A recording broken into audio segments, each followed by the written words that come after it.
Hi everyone, my name is Olivia, and the fad diet that I chose to look into and do some research on was the ketogenic diet. I'm sure everyone is familiar with the ketogenic diet.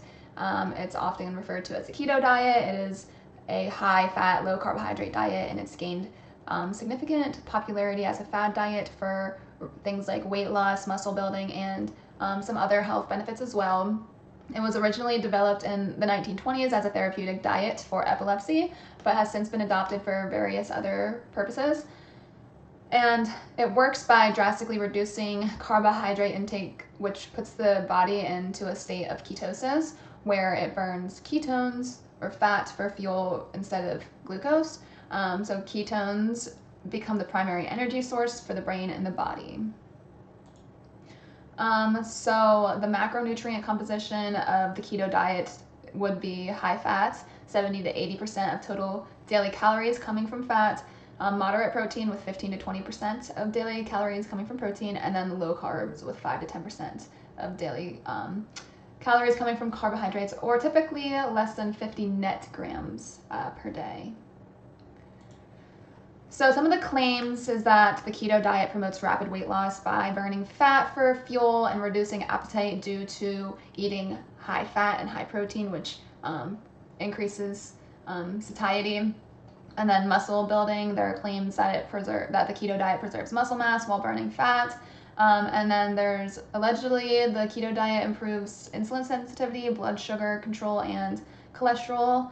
And then enhanced mental clarity and energy. There are many claims of improved focus and energy levels due to stable blood sugar and using ketones for the brain. So article number 1, I found 2 really good meta-analysis that reviewed many different studies. So the first one is a 2024 peer-reviewed article that provides a comprehensive overview of the keto diet, its mechanisms, risks, and limitations. So some of the studies included in this analysis looked at the therapeutic effects of the keto diet on neurological disorders such as epilepsy, Alzheimer's, Parkinson's, and other neurological conditions because of the keto's diet ability to reduce inflammation and oxidative stress, support mitochondrial function, and provide an alternative energy source for neurons in the brain. Some of the studies looked at the keto diet's effect on diabetes and obesity, and there were some claims that it improves glycemic control and promotes weight loss by reducing carb intake and stabilizing blood sugar levels, and enhancing fat burning and reducing appetite through hormonal changes. And there were some other studies that looked at different conditions such as the benefits of the keto diet in cancer, metabolic syndrome, and polycystic ovarian syndrome. Some of the most common risks and side effects included short-term risks such as GI issues like nausea, diarrhea, and constipation, headaches, fatigue, irritability, and dehydration, hypoglycemia, electrolyte imbalance, and in rare cases, ketoacidosis. Some of the more long-term risks included nutrient deficiencies due to how restrictive the diet can be, worsened lipid profiles like increased LDL and total cholesterol, and it was unsafe in certain populations such as individuals with metabolic disorders, pregnant or breastfeeding women, and individuals with a history of eating disorders. Also, so some of the limitations in the current research included small sample sizes, lack of long-term data, and there's a lot of variability in the diet protocols, making it difficult to compare studies and draw definitive conclusions. And many of the studies rely on self-reported dietary intake, which may not be totally accurate and can impact the validity of the results. And so here's the second article. This is a 2020 review that reviewed the mechanisms, benefits, risks, and clinical applications of the keto diet. Again, very similar. Many of the studies were looking at the keto diet's effect on weight loss, neurological disorders, metabolic health. This one also focused a lot on there are some studies that looked at cancer and polycystic ovarian syndrome. So some advantages: the keto diet promotes rapid weight loss by burning fat for energy and reducing appetite. Again, very similar as the first article. Improved insulin sensitivity, blood sugar control, and lipid profiles. These are common findings, and the keto diet is currently being explored as an adjunct therapy for cancer, as cancer cells rely on glucose for energy and may be vulnerable to ketone-based metabolism. As well as the keto diet is well established for treating drug-resistant epilepsy and shows promise for other neurological conditions as well.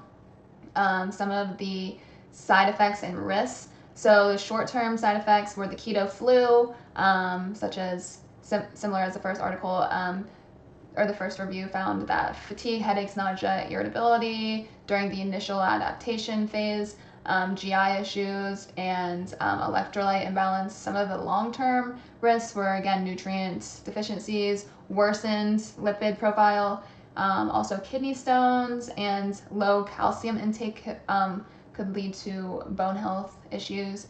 And the same as the other article, the special populations.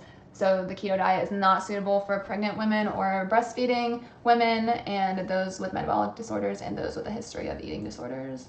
I found similar limitations, like small sample sizes, short study durations, lack of standardization, and self-reporting bias as well.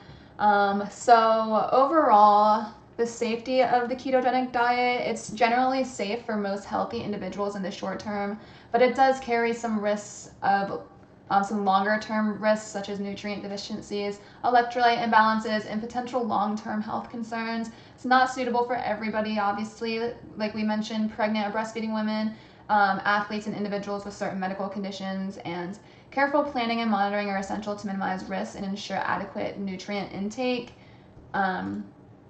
So the weight loss aspect, the keto diet is effective for short-term weight loss. However, long-term adherence is challenging, and weight regain was actually found to be very common. And when individuals discontinue the keto diet, weight typically comes right back. Muscle building, the diet is not optimal for muscle building compared to higher carb diet, as it may impair performance and glycogen replenishment. Metabolic health, the diet can improve insulin sensitivity and blood sugar control. But again, this is there's a lack of long-term evidence, so it may only be short-term beneficial for metabolic health. And then neurological benefits, the keto diet is well established for treating drug-resistant epilepsy and shows promise for other neurological conditions, though more research is warranted. And then these are my references, and thank you for watching.